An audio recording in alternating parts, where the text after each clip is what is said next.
Wow.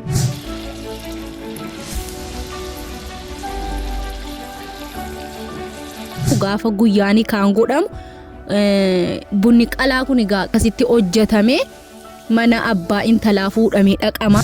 Buna qalaa maaliif jedhame?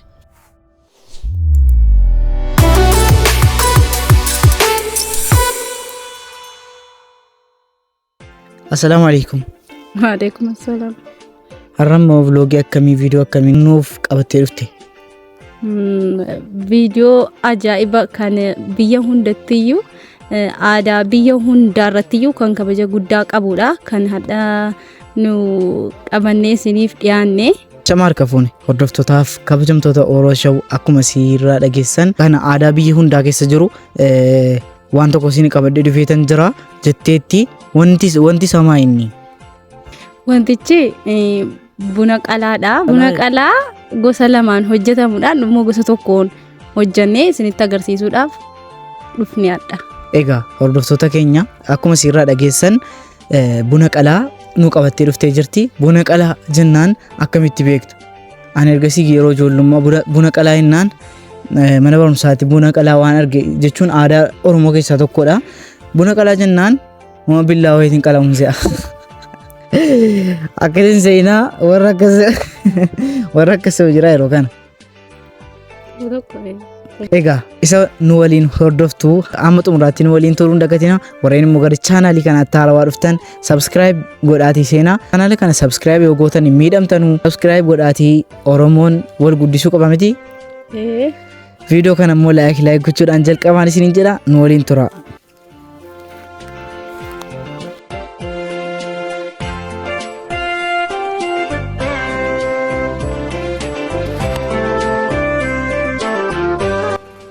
Akkuma argitanu inni nu amma isiniin jenne kaane amma immoo distii qopheeffanneerra dhadhaa uwwaa qopheeffanneerra qimamii itti naqamus qopheeffanneerra akkamitti akka hojjetamu immoo na waliin tura.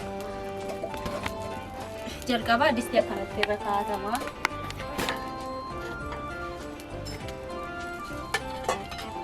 Inni achii kaa'amee kana namni wallaale hin jiru dhadhaa uwwaadha. Dhadhaa uwwaanis inni kaan isin ta'a garuu immoo uwwaatu barbaadama. Uwwaa akka kana kan adda fayyiraafame kan kaleessa fayyiraafametu akka kanattiin qopheeffatame bafqama.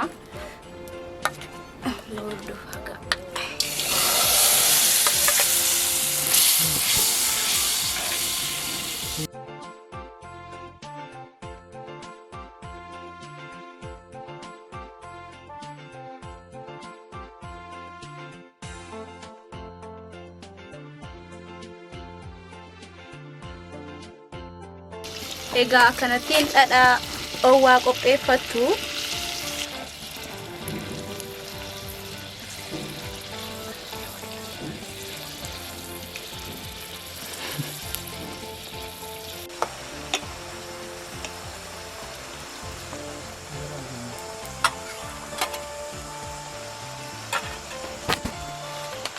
Egaa akkuma argitanu kun ogiyoodhaa fi asabuuda gurraacharraa akaamee akka kanattiin tumatama. Tumaan biceeffamee akka kanattiin qabamee akkasittiin itti firfirfama. Itti firfirfamee akkanatti wal makama.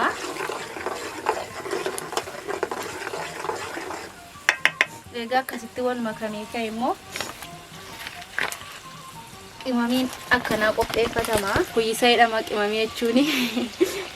Kuyyisni kun akka kanattiin gabaarraa waan arge walitti fuffunaannatame jechuun qimamiin adda addaa walitti fuffunaanamee daakamee akka kanattiin lafa kaa'atame kanaan hojjetatama. Akka kanattiin biceeffamee itti firfirfama.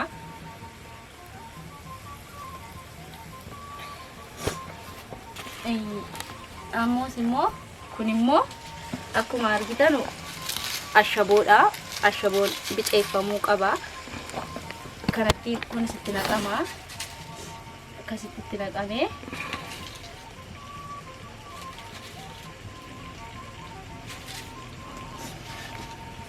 akkanattiin wal makama.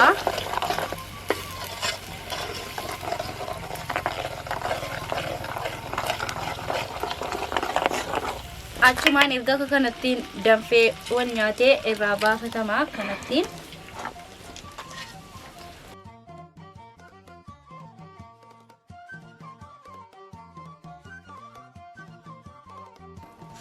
Egaa akkuma argitanu buna janfala ture, janfalli sintaa diimaan funaanamee qobaatti keessa kan ijji wal qixxee funaanamee caafii isaa lamaan cicciniinamee kutames in hojjetatama.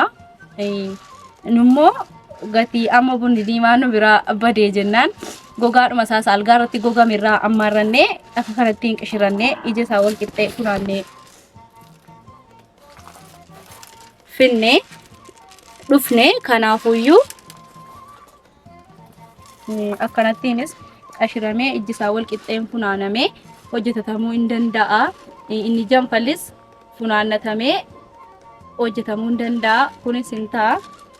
Diqqatammoo kanaa miti aadaan biyya kanaa akkana, aadaan biyya kanaa akkana yoo jettan immoo biyya kamittuuyyuu yoo barbaadame isa duudaasaa, yoo barbaadame immoo qashirasaa godhatamuu danda'a jechuudha. Kun immoo kabaja inni qabu immoo booddee waa inni ta'u immoo booddee dhumarra ergiin hojjedhee ka'een isiniif ibsa. Na hordofaa.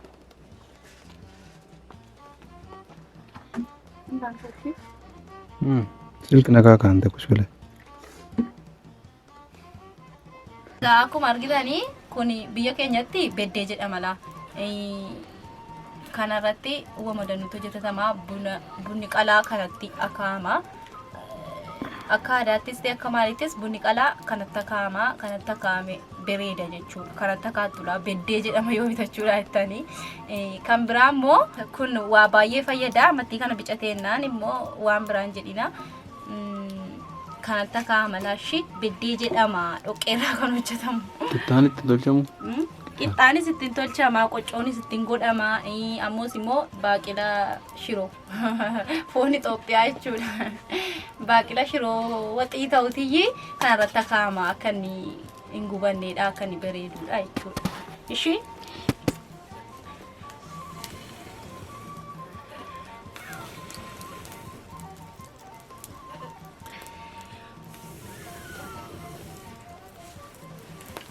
biaale. Nafasi afuran qabdu lamfaaw. Egaa akkuma argitanu kun akkanattiin irra kaa'atama. Kun akkasittiin irra kaa'atame. Egaa buna keenya namni isa diimaa isaa funaanee goskatee quncifate miicuu garuu moonu jira miti egaa miiccineetuma isinitti agarsiisna inneeti miiccameera. Egaa miiccameera kunoo achumaan kanatti naqama. Kanatti naqattanii achumaan akkana gaa macheem namni buna akaa'uu wallaalee hin jiru. Akkanattiin akaa'ama. Akaa'amee immoo akkasa buna dhugamuutti bareechameen bilcheeffamu. Diimaan isaatu irraa baafama. Diimaan isaa irraa baafamee achumaan saaniitti naqamee dhadhaan itti naqamaa jechuudha. Yoo barbaadan aannaniinis hin ta'a, aannan owwaa. Akkam akkami? Isin dabbara wallahi dabbara. badaa baalamayyaadha immoo. Badaa baalamayyaadha. Egaa kabajamtoota keenya erga akka kanatti buna bilcheeffatanii kaatanii achumaan ogeeyyoon akkasitti keessa buufamee wajjiniin akaa'ama. Akkasittiin ogeeyyoo wajjin bilcheeffamee gaa'irala bareechamee gubamee bareechamee bilcheeffamu akkasa kan bunaatti akkuma kanatti diimaan isaa irraa baafamee achumaan lafa kaamee qabbaneeffamee saanitti naqamee kaamee dhadhaan itti naqama ishee.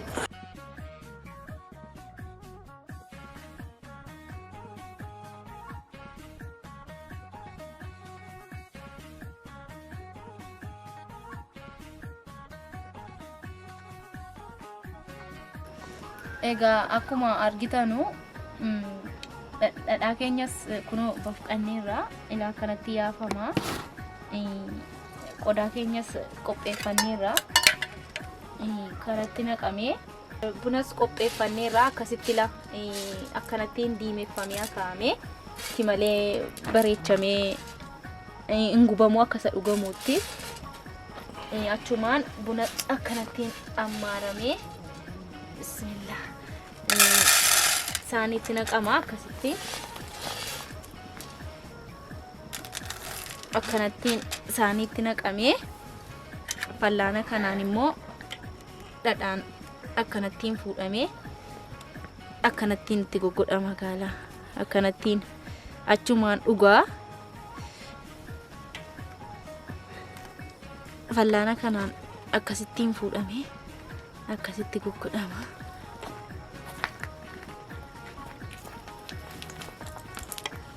Aannaniinis godhatamuu danda'a.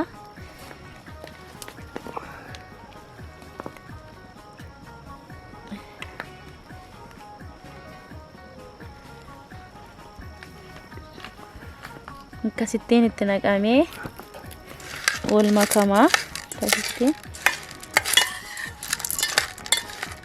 akkasittiin wal makamaa.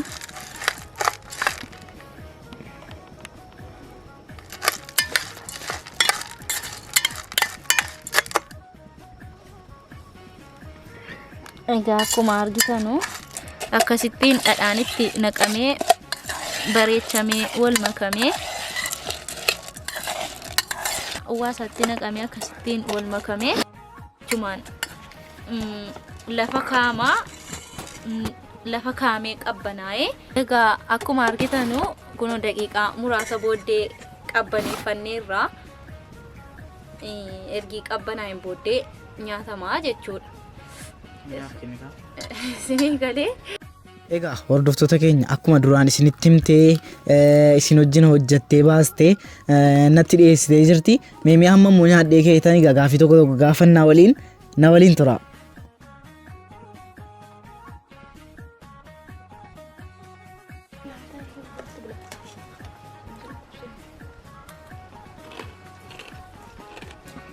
Wow.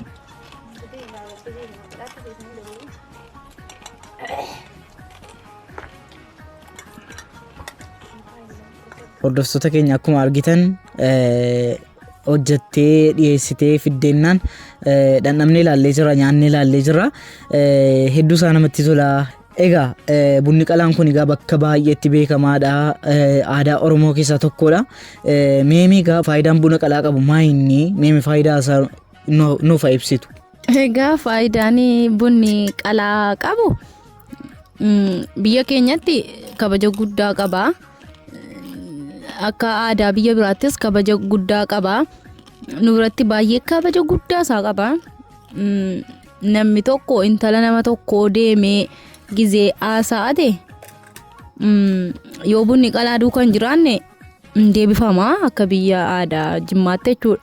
Buna qalaa malee harka duwwaa hin naqamu. Gizeeni kan hidhamu buna qalaa fuudhamee dhaqama, damma fuudhamee dhaqama. Faayidaa guddaa qaba. Faayidaan isaas gizee gurbaan tokko intala tokkotti jaarsa ergatee ka'ee ergii abbaan kennanii fi kaanii ni kaan gizee godhamu gaafa guyyaa ni kaan godhamu bunni qalaa kun egaa qalamee akkasitti hojjetamee mana abbaa intalaa fuudhamee dhaqama. Achumaan saaniitti naqamee geeffamaa. Erga saaniitti naqamee mana intalaa geeffamee ka'een booddee qoodamee inni qoodame gartokkeen tokko mana intala mucattiitti nyaatamee gartokkeen immoo fuudhamee jara nikaa hidhachuu dhufan duukaa deebifama.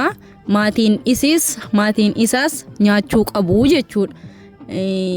Keessattuu immoo haatisiif abbaansi nyaachuu qabu jechuudha akka aadaa biyya keenyaatti. Akkasiidha, bakka guddaa qaba jechuudha. Nu biratti bunni qalaa bakka guddaa qaba. Aadaa Oromoo 11 irratti iyyuu beekamaadha. Biyya keenyatti immoo baay'ee boota guddaa qaba jechuudha.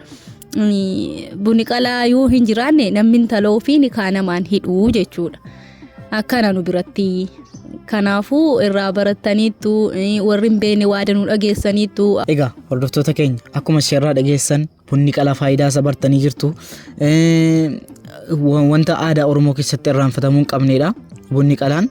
Kanaaf har'a hojiidhaan isinitti agarsiifnee jirra. Bunni qalaan kana fakkaata. Isinoo naannoo keessanattoo maalni faayidaansaa? Bakka kamitti itti fayyadamtu? Bakka kamitti akka itti fayyadamtan koomentii irra nuuf kaa'uun dagatina. Egaa viidiyoon irraaf qabanneefne kana fakkaata. Isinitti toleera isin bohaarsee dhedhee yaada keessan immoo koomentii jala nuuf kaa'uun dagatina. Hamma viidiyoo kabiraatiin walitti deebinutti. Assalaamu alaikum wa rahmatullahi wa barakaatu.